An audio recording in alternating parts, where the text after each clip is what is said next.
The guy sitting next to me has all the motivation there is in the world to go out there and pursue professional football. Richmond Boakye-Yiadom is my guest on the tracker today. Rich, it's good to have you on the show. Thank you very much. I've heard a lot. First thing I noticed is that you are very low-key, because I'm trying to look for interview material of you even on the internet and hard to find. But I mean, you've been in Ghana. I'm not sure a lot of people even know you are in town, but No. What have you been up to? Well, I came for holidays, and most of the time I go to see my family, and I'm with my boys and my friends. That is what I do. I don't usually go out that much. The low-key life. I like it. Talking about family and friends,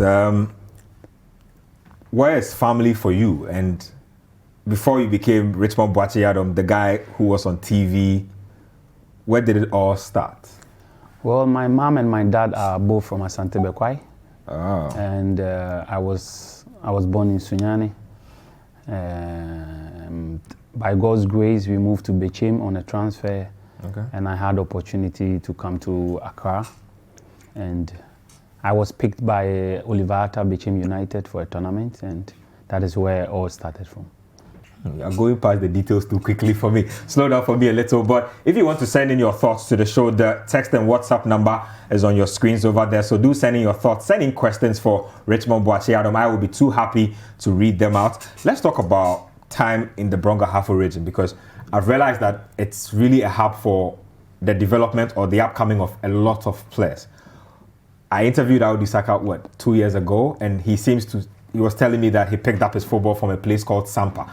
I'm not sure about where that place is yet, but hopefully if I visit there sometime, I can check that out. How is it that this place has such a budding football culture that has bred the likes of you, Ajiman Bedu, Efri Akwa, Audi Saka? What is it about BA? Well, for me, that time there was codes. We used to play codes, the under 12, under 17. And Bronga-Hafo was one of the strongholds that you could get players who were playing codes. Yeah. From that place, and unfortunately, fortunately, I had the chance to see Audi Saka play at a school in Pemkwase, Aban Council. How old were you then? I was very small, but my father used to take me there, and the way he used to dribble, I was amazed. So I was in Pemkwase when I was playing 4 against 4 by the roadside, and one teacher, I've forgotten his name, he was standing right beside his motor. Bike, and he just walked straight to me and he said, "Do you want to play football?" I said, "I'm playing football." And he said, "No, I want to take you to a team." And I said, "Which team?" He said, "Goldface." And that time they used to train at around Area 4 in Sunyani. So he said, "Tomorrow morning I will come and talk to your parents and I'll take you there." So they took me there the next morning, and the coach was Coach John. So when he took me there, they said Fine Art Academy was going to do trials that time. Yeah. So I went, immediately I went to train. The next day it was the Justify. So I went and I was picked. Wow. When I was picked, we went to go Mwafete, and there they didn't pick me. So I had to come back and play my coast team. So when I came and I started playing, unfortunately I got the opportunity to come to Accra, and I was playing with Efri Akwa, who was then my captain. Oh, we were young, but we were playing in the same team, Goldface, together. Interesting stuff. And we used to live in the same neighborhood because my father is a policeman, so I was living in a barracks. Wait, hold on a second. How long have you known Efri Akwa? Since I was 8 or 9 years. Wow. So the two of you have literally grown up around each other all your lives. And we have the same. We used to have the same agent. That's some interesting stuff right there. Now, tell me about the life at the coach level. So, I mean, at that time, were you dreaming of becoming professional? Did you think you were good enough to be professional at the time, be it on the local level or even leaving the shores of Ghana? That time, I wasn't really thinking about football because my mom was too strict about school. He wanted me to be a doctor. You know, when you are a kid, they want you to be a doctor or a lawyer. And my father really did not watch me play until one day they both came to watch me. And my mom said... At the coach level? Yes. They came to the stadium. I think it was qualified to Milo Games. Okay. Under 17 or something. But I was on the bench and they were changing for me to come. And our coach was fighting with one coach team called Alakoso. I don't know if... And they were fighting because the coach said, I'm not the one for them to bring inside because I'm very small. Oh. And when I came, unfortunately, I scored, and it was 2-1. So from there, when we came home, my father was like, "Oh, I didn't know you can score like that." And my mom said, "Okay, you can combine the school and the ball together." Yeah. So that was where I got opportunity to do whatever I'm doing now. Now, tell me about the point at which you were discovered, because I know that in Ghana, it's not necessarily the most talented players that get discovered. Sometimes it's the grace of God, sometimes it's luck, sometimes it's your talent. I mean, how did that discovery come about? Who were the key players in that process? Well, I think all of this started because when I was not picked in Gomwa Fete by final, I just said to myself, I need to become somebody.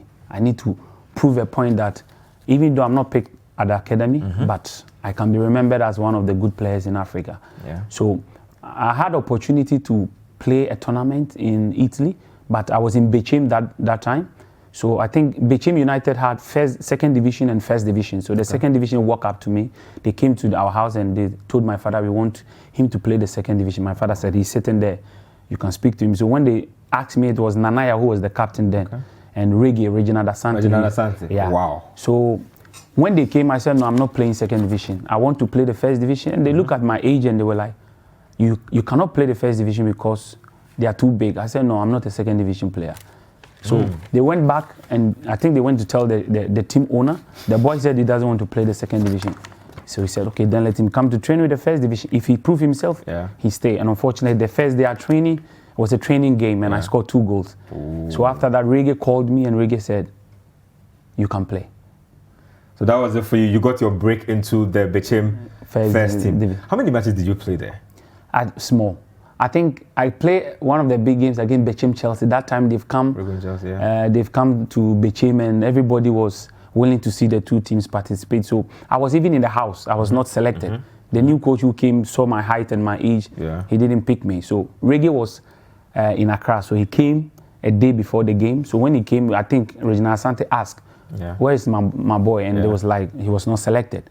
And I don't know what happened. I was in the room watching TV that time. We used to listen to Don Bote and Chastela, so I was listening to one of their speeches, and I got a call to come to camp, and I said, I'm not picked, they said come. So when I came, the next morning, they said, you are starting. And I was very small, so the JC was big, so I have to fold it. And You're still a teenager then? Yeah. Wow. So after the game, I think I made an assist to Reggae. So after the game, and everybody was like, wow. Who is that kid? And they said Kwame Fish. Where did that name come from? What was the origin of that name? The name that Kwame name Fish came because we were playing Milo games in Atebubu.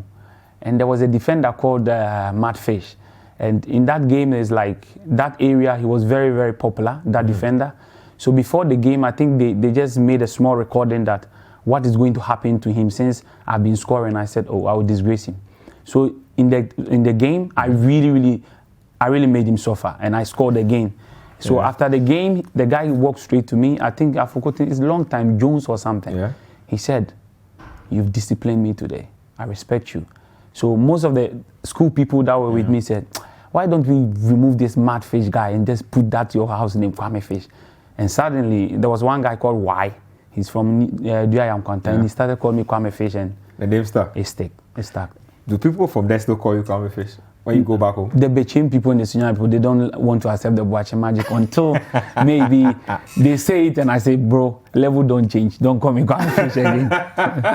That's interesting. Now, tell me about meeting Oliver and moving away from Bechem United. How many Ghana Premier League matches? Very few. You played a very... No, I think like 2. 2? I think like 2. And then somebody thought that, no, this kid should not be playing here. They were going to play a tournament. I first went with Reggae, but I was very small. So I used to come in 5-10 minutes in Italy. And I think I went the second time. But that one I didn't play because I was also too small. And the third time, there was a tournament in Italy, Pope John Paul tournament in Vicenza. So we went and unfortunately, I got picked. Just take me back a little, right? I'm just trying to draw the path. So how did you come into contact with Oliver? He met you at one of those Colts games? No, they told me... You came to Accra? I came to Accra, and I think Bechem United was playing against Liberty Professionals. And I don't mean to remind about the man who just passed away, Liberty. Legislated. Yeah. So there was Boakye United playing against Liberty Professionals. So when I came, Oliver said, this is one of the boys I would love for us to watch. And they gave me a jersey and they changed. So after 5 minutes, Sly Tete, right? He just told Oliver, can I register him in our team? Oliver said, no. He just played 5 minutes and said, listen, the boy, he knows how to play. Yeah. So after 20 minutes, they changed and I came to train with I play with the Liberty people against these people. So there was one striker, Richmond, and they paired me with him. So after the game, and Sly looked at me and said, I will help you. But you are with Oliver and he's also going for a tournament, so they will push you to go play the tournament. And that was how it all started. Interesting stuff. Now, I realized that your first spell was what? Juventus? You were owned by Juventus at the beginning? Or Genoa? Genoa. And it was a co-ownership of some sorts, or it was solely Genoa in the beginning? In the beginning, it was only Genoa. It was only Genoa. And then Juventus came in with the interest. Tell me a little bit about that. Like, you know, Boakye boy, come to Accra, justified your inclusion. Now you are in Italy. How did it feel? How are you handling all of that? For me, it was one of the good feelings because I always said to myself, I don't want to play Ghana football. When I was a kid, my favorite striker was Thierry Henry. That's why that's why I wear number 14, because I was watching every time TV. When I see him score, I said, he scored very easy. Yeah. He doesn't shoot, but so I want to be like him. So when we go to Italy, when I was picked, I was told to pick a train. And a Sunyani Boakye boy who is picking a train, who I've never seen train in Ghana. So I was like, wow. And I was the only person going. He just gave me a ticket, stop here, stop here. Yeah. So every minute you see me standing in the train asking, is this the place I'm supposed to stop? Not knowing it was my like 4 or 5 hours journey. So I was like, tense, nervous? Yes, nervous, didn't know what to do. So when I got to this train station, by God's grace, there was a man who came to pick me. He just looked at my height and everything, and he said, are you sure you can play? Just like that. Yeah.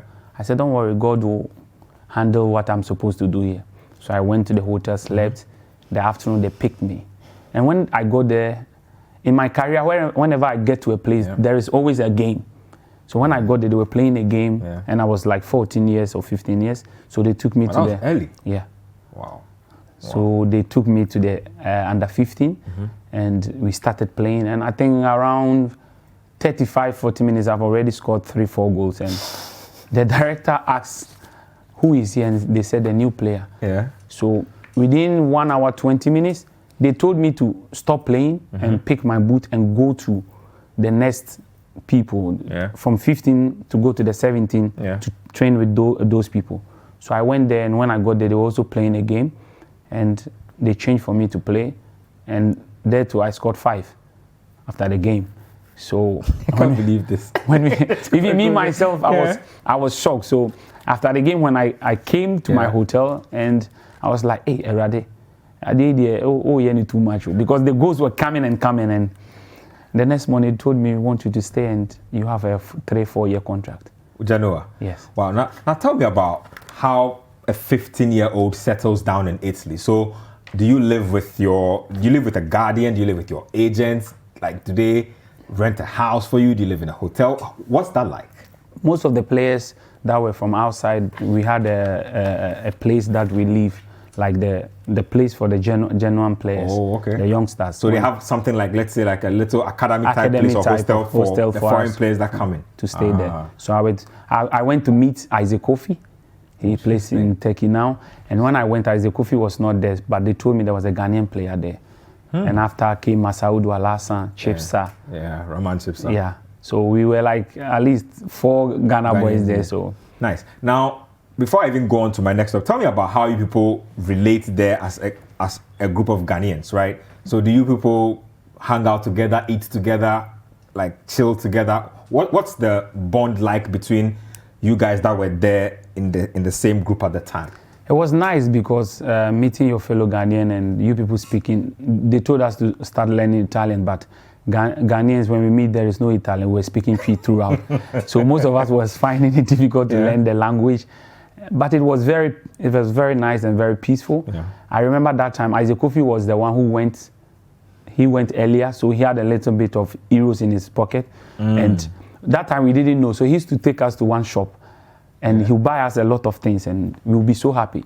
But when we got to a certain level, we realized, this guy used €5 to buy all these things. And, you know, but we thought he was spending like 100 euro or something. But later I realized this guy was using €5 to spend on us and he was bluffing on us. Wow. So it was nice. Interesting. But now you speak Italian. You've been in Italy for over a decade. Almost. I played 9 years in Italy. Wow. So do the teams deliberately get you like tutors to learn the language? Is that how forceful it is? I went to school for a while. Oh. I was supposed to go for 1 year, but I went 4 months and I told them I came to play football, not school. Because we were learning history about Italian. I don't want to learn history. You just wanted to learn the language? I didn't even learn about Philip Bau. How am I going to learn about Italian? Richmond, you're naughty. Let's talk about, moving away from Genoa, because it looks like you didn't enjoy a lot of first team action in Genoa. You went to Sassuolo, and then again you scored on your Serie A debut. Yeah. Tell me about that. Getting the opportunity to play in your first Serie A game, playing with the senior players. What was that like? It was great because that time we had Diego Milito, Thiago Motta, and he was injured, and I had David Suazo who was playing. Wow. And Roberto Mancini was head coach at the time? It was Giampiero Gasperini. Yeah. So Suazo was playing, and on the 12th minute he got injured. And they looked on the bench and there was nobody who was a striker. It was only me left. So either he put El Shaarawy, the winger, as a striker, or he puts the natural striker in there. And I was 17 years back then. So he just told me, go warm up. How are you feeling? How were you feeling? Were you confident? Were you nervous? It's your first major game. I wasn't nervous because I used to tell myself I always want to just disgrace defenders. That was when I was a kid. That was the childish mentality. So when he called me, I was like, today is my turn. So I wasn't nervous. I wasn't really nervous. 21 goals in 66 appearances. That's what I have on my sheet here. How did that experience at Sassuolo build you up as a player? I'm asking this because now there are a lot more Ghanaians in the Italian Serie A. There's Alfred Duncan. He's bounced around a little. So I'm just trying to figure out how your early loan spell with a team like Sassuolo helped your confidence to succeed as a player. I think Sassuolo as a club itself helped me a lot because when I was sent there by Genoa as a loan player, fortunately I got a good coach, Fulvio Pea, who was he really wanted to buy me when I was playing Genoa then. So when I came to meet him at Sassuolo, he was really, really happy to see me there. And I used to play, I wasn't a striker, you know this story. Yeah. I wasn't a striker, I was a winger. Oh. I was a winger. So he used to play me on the left wing, sometimes on the right wing. So I think there was a game, a derby against Modena. And I don't know what happened. He just told me, you are playing two strikers. I said, okay. So I scored 2 goals in the derby, and from there it changed and I became a permanent striker. Now you went on loan to Elche. I'm not sure about how happy you were, but I remember following you at that time. You used to score, you used to come into games, score, but you were not necessarily getting the playing time you wanted. What was that experience like, moving away from Italy and then heading to a whole different country on loan? That was my first time moving out of Italy, from my comfort zone to a different place. So it wasn't easy for me, and the way they used to play, the way they play in Spain is different from the way they play in Italy. Yeah. So I think for the first 2 months, I was struggling to play regularly. And after a couple of months, I started playing regularly. But I used to come in every time as a bench player. But by God's grace, anytime I get in, I get the opportunity to score. Yeah. It was beautiful. It was beautiful. Spanish football for me, I think if I have the opportunity to sign a 10-year contract with a team that will let me play with it, I will stay there. So you're basically saying that the Spanish league is your league of choice. For me, it's amazing. Why? Because the goalkeepers don't even kick long balls. Everybody passes in the Spanish league. Yes, and I remember one time Manu, our goalkeeper, kicked the long ball away, and our coach was mad after first half. He said, if you cannot play with the players, let me change you. Wow. That was the first time hearing a coach saying this to a goalkeeper. That's interesting. It was nice. Very interesting. Then you come back to Atalanta. There again, you scored a lot of goals. Who are some of your standout teammates from your Atalanta era? Oh, that time I had Dennis German, who used to play Napoli. German Dennis. I had Maxi, one guy from Argentina.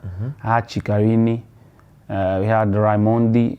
We had good players. Quite a solid team back then. Quite a solid team. So, I mean, when you box together your time in Italy so far, I mean, I would have thought that having spent almost your building block time, your early time, your debut time, Italy would have been your favorite. Why isn't Italy your favorite league? Well, every player has a way. It's not about. I am more of a striker who plays run to space, and Italy is one of the best leagues. I'm not saying it's not one of the. I still would love to play there, but I'm more of a technical striker than a tactical striker. That is the reason why I may prefer Spanish football maybe before, but Italy is like my home because that's where I started everything. Interesting thoughts there. Let me read a few thoughts that have been coming in for you, and then I will get on to some other stuff. Interesting stuff here. So this one here, people are sending in all kinds of messages. This one is from William Smith from Shukra. Says, hi Ben, good show so far. I'm enjoying the conversation. Mickey from Adenta says, please, can I get a signed jersey from Richmond? Mickey. This one is a nice interview with Richmond. This one also says, please, Citi TV, listen, I need Richmond Boakye-Yiadom's personal number. Hey, Charlie, your fans plenty pass. This one is from Mark Mauli from Adenta. Says, ask your guest if you would like to play in the Ghana Premier League and which team. So just before we take the break, let me finish off the first part of the interview with that. First of all, do you have a Ghana Premier League team you support? Yes. What team is it? I'm from Ashanti, so Asante definitely to be Asante Kotoko. Is there a chance that it can happen? I mean, these days we've seen Munir Sule come down, Gladson Awakos come down. I know you are not looking to come down now, but is there a chance that you come back and play for Krobia Asante Kotoko? Before I end my career, yes. Wow, that's emphatic. Yeah. You deliberately make attempts to make it happen? Yeah, and I will, that year that I will come back, I will win the top scorer. Wow. Interesting thought there. That's my dream. You want to come back, play for Asante Kotoko and be top scorer? For that time. Where's that motivation coming from? I don't decide things for myself, but as far as I've always been led by the presence of God and the Holy Spirit, I believe what I say, because what I decree is what God will hold in contempt for it to come to pass. Are you a pastor? I believe in God, that's all. Literally preaching on the show now. Richmond Boakye-Yiadom is the guest on the tracker. Do send in your thoughts via text and WhatsApp. The number is on your screen right there. We've just been going through his early days as a footballer, his club career in Italy. There's a lot more to talk about because Red Star Belgrade is where a lot of things happen. We'll talk about his national team career as well, under 20 World Cup, winning the bronze medal and all that. Stay with us right here on the tracker. We'll be right back. Welcome back to the tracker here on Citi TV. We are talking to Black Stars and former Red Star Belgrade striker Richmond Boakye-Yiadom. Rich, let's just round up the local discussion. Now, you made a statement that when you were young, you never really wanted to play in Ghana. And I'm not even going to ask you why. I know why. I cover sports on the local scene. But when you watch our football, from your personal perspective, if you could change just one thing about the industry as it stands now, what would you do? Salaries. Why? Why is it such a pointed thing for you? A very instant go-to for you? What I'm going to say now, I don't mean to offend anybody or any team owner or anything, but I think if a player wakes up every day and train and fight and want to do his best to take a club to the highest level, we all can help these players to just give in more and do more for the club. I think Ghana is one of the countries that can develop players that people would be amazed. But if a player is maybe, excuse my language, if a player is taking like 500 Ghana or 1,000 Ghana and he has a rent to pay with a girlfriend or a wife and a kid, I think it becomes a little bit difficult for them to combine.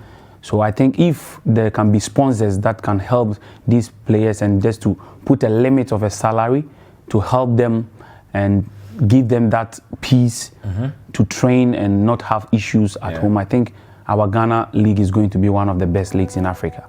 Brilliant, brilliant. Now let's talk a bit about Red Star Belgrade, because it is where every moment you turn on your live score and there's a Boakye-Yiadom goal.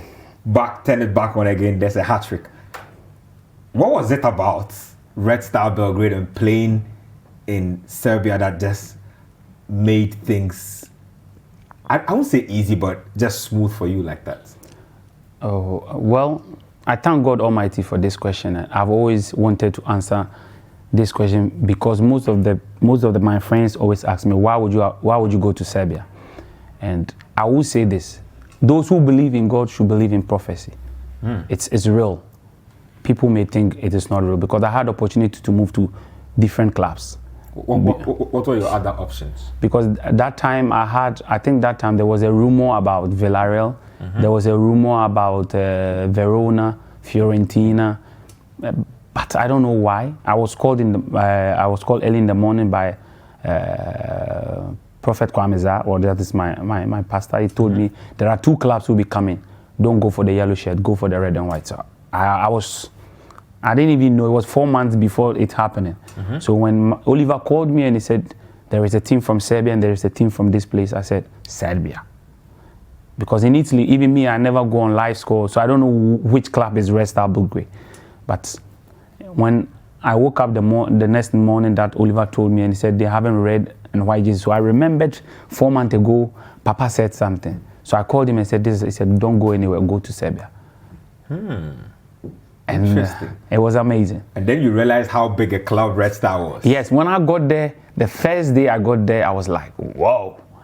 I never see fans like this in my life. Red Star are Serbian royalty. Like, it's crazy. Now, how was that like? New language, new destination, new coach, new teammates. How's the settling down process there like? I think when I went, they were on pre-season in Greece. So I had 2 flights. One to Serbia to do the medicals, and after the same day, then after I went to Greece. So when I went, the next morning we were training, and I was really tired. So the first day at training, it wasn't really what I was expecting. And I saw some of the boys, like, he doesn't want to run either. And I kept my cool. So there was one guy called Mitch Donald from Holland. He came to me, he said, bro, you can play football, but you are tired. I said, yeah, I'm tired, don't worry. Tomorrow it will happen. So we came the next morning and training was going on.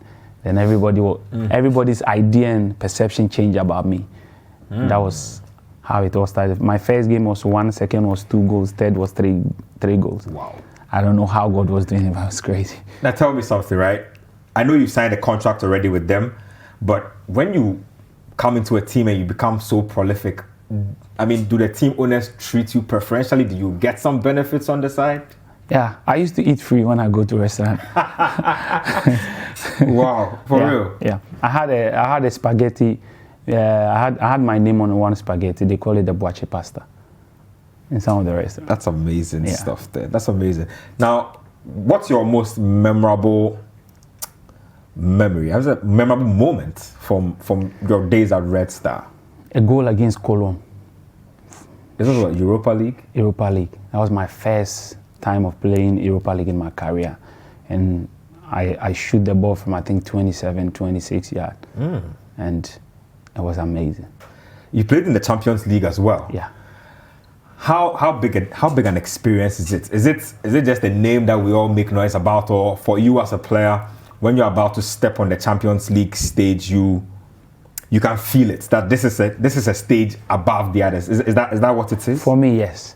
Even the song for the Champions League, when it starts, you just get this good feeling like I've arrived. What team did you play in your Champions League debut? Partizan. Oh, yeah. That is what, a local derby? Yes, local derby, but it's one of the biggest I ever seen. That's crazy. You got to play in the local derby in your first Champions League game. why would you leave Red Star? Somebody would ask. I mean, after all the good memories, after having your name on the pasta, free meals. I mean, it's clear that the city loves you and the club loves you. Why would you walk away from a team like that? I think I've played almost 4 years in Red Star, and I think whatever I have dreamt as a player to achieve, when I got there, I think by God's grace I have achieved it. And I always like different challenge. I like to go to another place to prove myself. So after that, I just felt like I don't need to prove anything again. I've done it all. I wanted to play Champions League when I was a kid, and then I've played against the likes of Liverpool, Bayern Munich, Arsenal, Napoli. So I think I just want something different. Which is the biggest game that you have played in? If you retire now and say, look back on your career, which is the biggest European game you've played in? Against Arsenal, first half. It was crazy. Red Star against Arsenal, first half. It was like I was the boss. This was when, 2 seasons ago? Yes. Yeah, I remember. I was enjoying myself, doing whatever I want to do with the ball. It got to a time I think I was over complacence. Yeah. I think I was like enjoying the game too much that I didn't realize, I didn't focus on scoring because I was touching the ball, doing everything. Yeah. It was nice. It was nice. Now tell me about your future as far as club career is concerned. Where is Boakye-Yiadom headed next?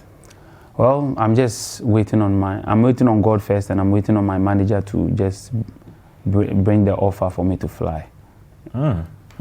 Interesting thoughts there. Let's digress a little and talk about your national team career. First, let's talk about, I don't know if I should start with under 20, because yes, Celastete was there, Asifua was there, Abuaji was there. That was such a star-studded side.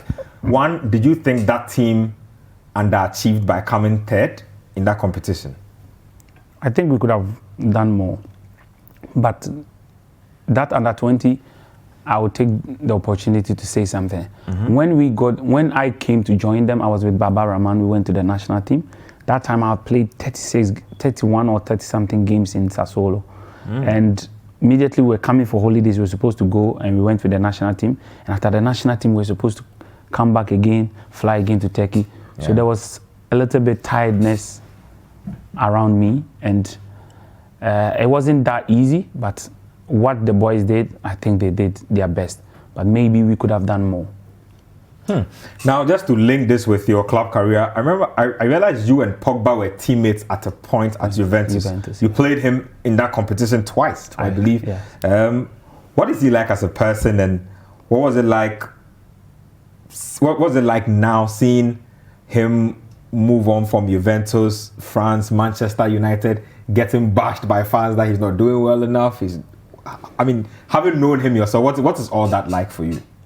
Pogba, I think he was one of the good guys. When I was in Juve, we used to go out to eat together. He's funny, he likes to dance, and he's a free-minded person, and he's one of the most amazing midfielders I've seen. Whatever is going on with him now, I don't think it is only his fault, because we play football with 11 players.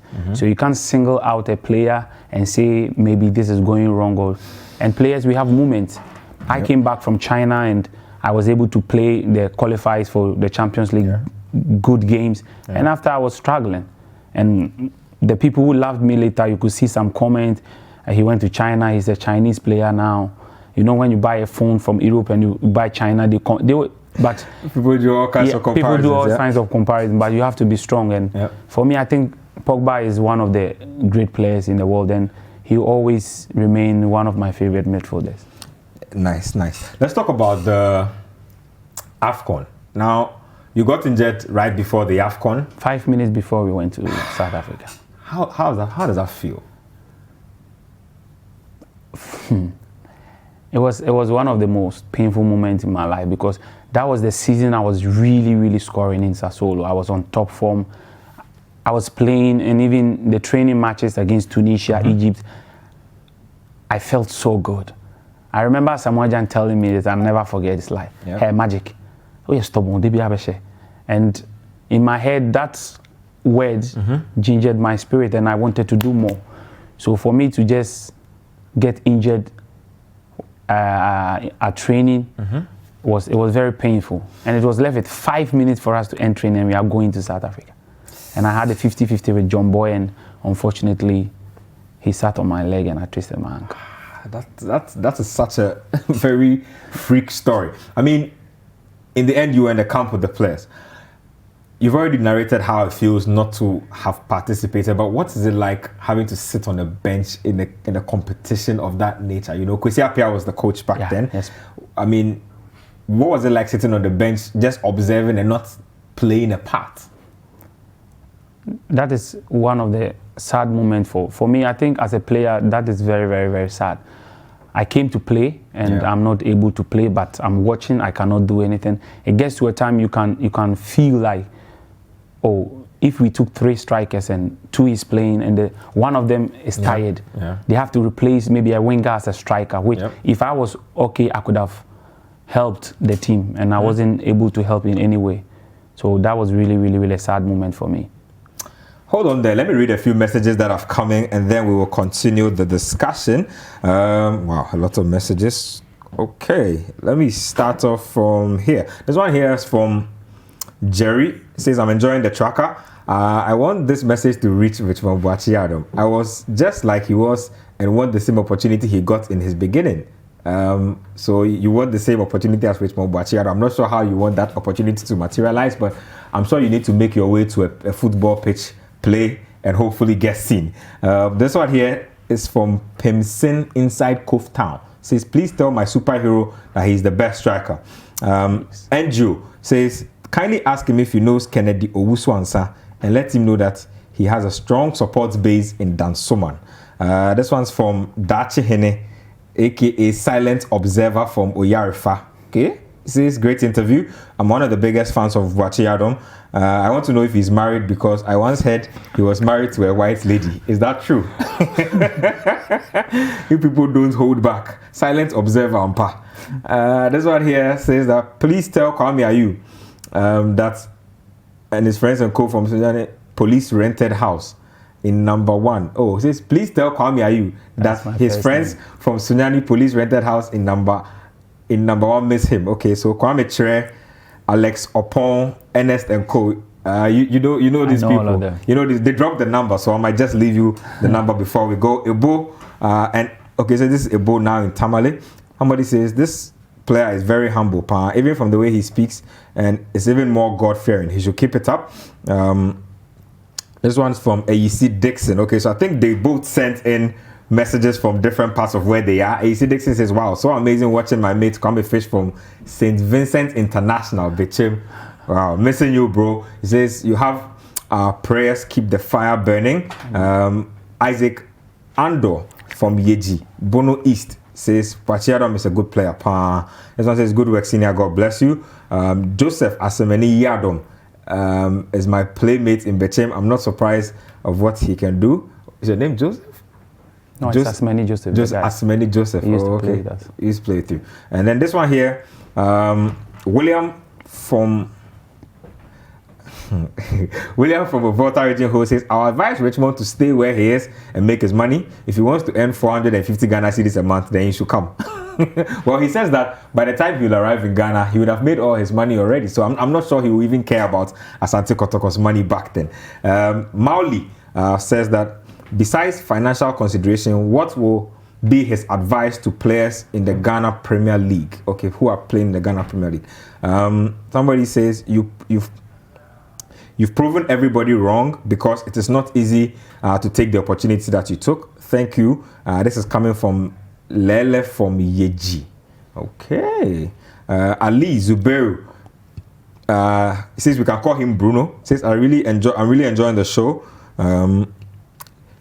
Big ups to Richmond Boakye-Yiadom. You say Bismarck from Teshi says he should push harder. I see him playing for Manchester United one day.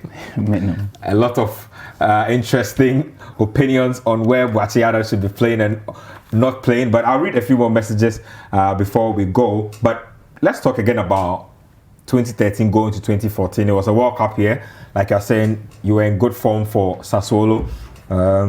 Were you, again, hurt that you missed out on the World Cup? I was very disappointed, and I was asking myself, why is it that every time we have a national team or something that is bigger that I'm supposed to go far and something will happen, and it's always injuries.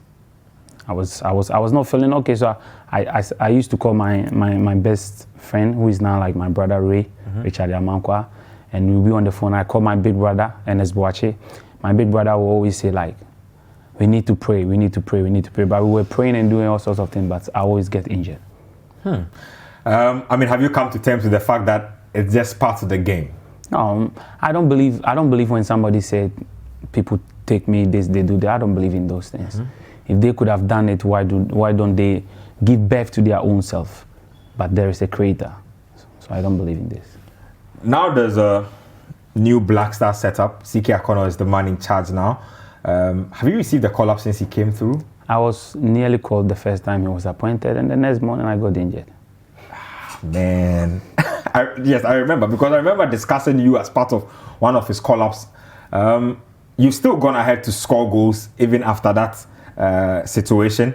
Are you hoping to be back in the national fold soon? Well, I'm a player of the nation, so whenever they call me, I'm ready to do my duty for the nation.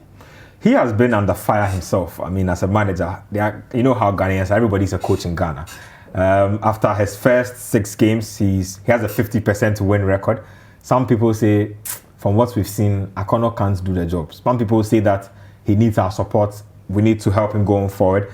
I'm not sure if you've known him before his time at the Black Stars, but what do you make of his leadership so far and his handling of the team in the games that he's taking care of?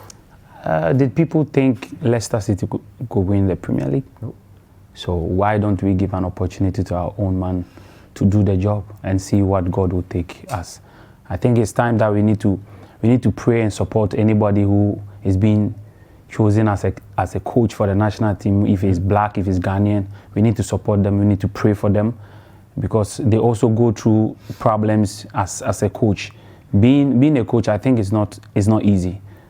So I think if he has been appointed, we have to support him. It is part of his destiny. You can't change it. Yeah. If he was not meant to become coach, he will never become a coach. Are you one of those people who would prefer to have one of our own coach the national team instead of a foreigner? I think whoever comes to coach the national team is meant to be. And if it is a white man or a black man, I don't think you can change the course of nature. So you just have to allow it, just support him and see where he will take us. Now we have a technical directorate. We want to restructure our football in some way or the other. When you look at the national team setup as it is now, again, I'll put you on the spot. What's one thing you think you could improve about our national team? It could be off the pitch, it could be on the pitch. You've been around the teams for a long time. What's that one practice that we do that you think, hey, it's not like I'm offending anybody, but I've been here. If we did this way, it would be better than what we are doing now?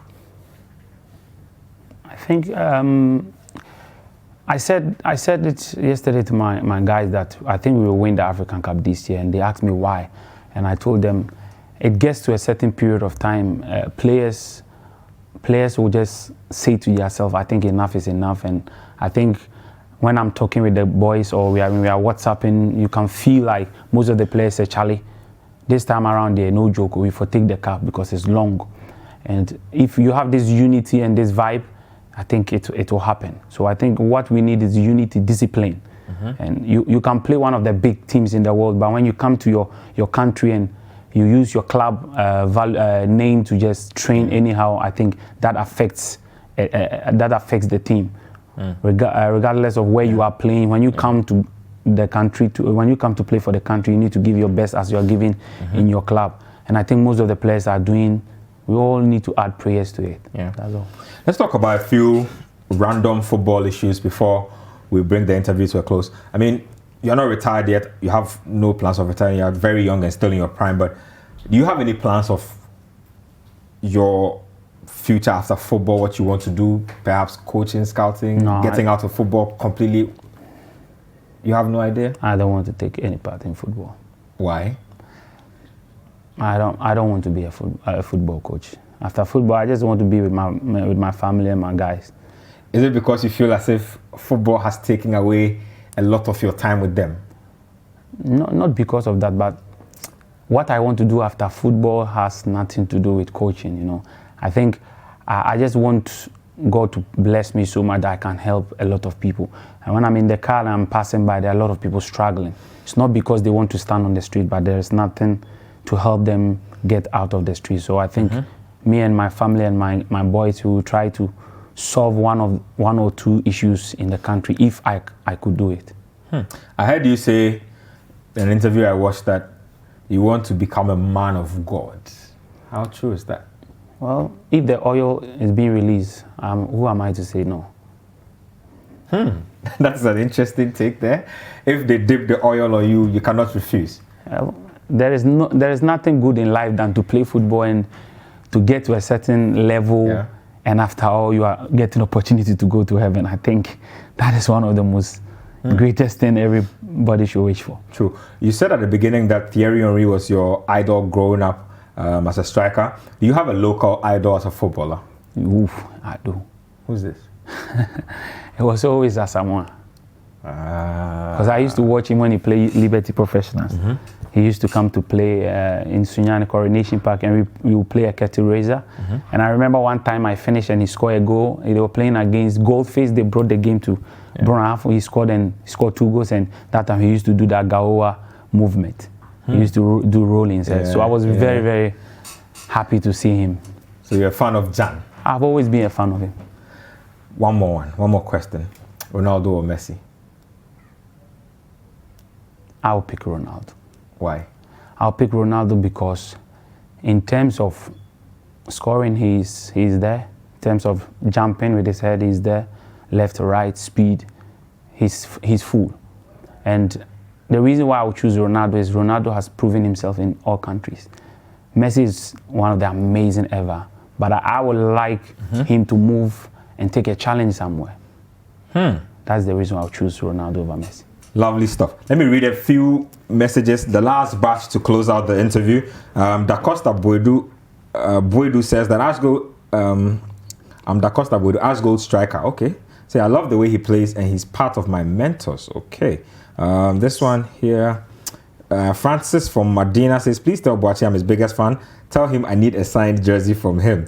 This one here from Sule from Dansoman says, please let my senior player and superstar know that we are behind him with prayers, and he should give Cannavaro all the support because Cannavaro too gives us from what he gives him.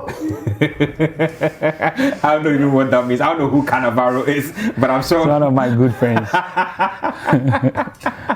That's amazing. This one says, big ups and much respect to B Magic. This is a warrior. The guy, he trains at the beach with Coach Esso, or may the hand of the Lord be upon him wherever he goes. Looks like a lot of your people are watching this interview. This one here is from Emmanuel Jima from the He says, tell Richmond that he should keep on going. He's my mentor and I want to be like him. Boakye-Yiadom has soaked in all the adulation, all the praise and everything. I'm sure he's very grateful. I mean, I'll leave the last word to you. A word for Ghanaians. I would like to tell Ghanaians that they should support the national team. They should pray for whomever they think they support. By the end of it, though, we should all try to bring peace and think positive, because when you have positive mind and you are just always fighting for peace, you end up getting to the highest level in life. So. Ghanaians, support the national team with positivity, according to Richmond Boakye-Yiadom. Same time here, another time. We'll be back on the tracker with another personality interview. I enjoyed myself. I hope you did too.